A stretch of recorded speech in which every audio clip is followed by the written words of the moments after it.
এই ভাষা দিবসে যারা শহীদ হয়েছিল না, এই ভাষা দিবসের আন্দোলন সর্বপ্রথম শুরু তো হয় সব আন্দোলনই বাংলাদেশে তথা ইস্ট পাকিস্তানে হয়তো ঢাকা বিশ্ববিদ্যালয় থেকে, তাই না? সেই বিশ্ববিদ্যালয়েই এই সকল আন্দোলনের নেতৃত্ব দিত এবং সেই বিশ্ববিদ্যালয়ে তখন জাকসুর যিনি সেক্রেটারি ছিলেন, আপনাদের অনেকেই জানা আছে, অনেকেই হয়তো জানা নাই, তিনি ছিলেন আমাদের বাংলাদেশ জামাত ইসলামীর আমির প্রয়াত অধ্যাপক গোলাম আজম সাহেব।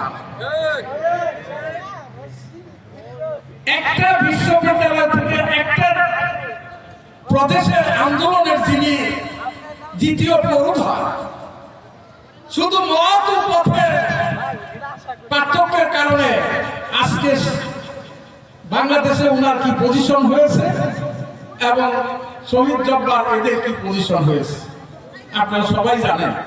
তাই আমরা আজকের এই দিনে শ্রদ্ধা করে স্মরণ করব ভাষা শহীদের সে অন্যতম সিপাহ ছাড়া অধ্যাপক গোলাম আজমকে। আল্লাহ যেন এর সুবাদে বেহেশত নসিব করেন।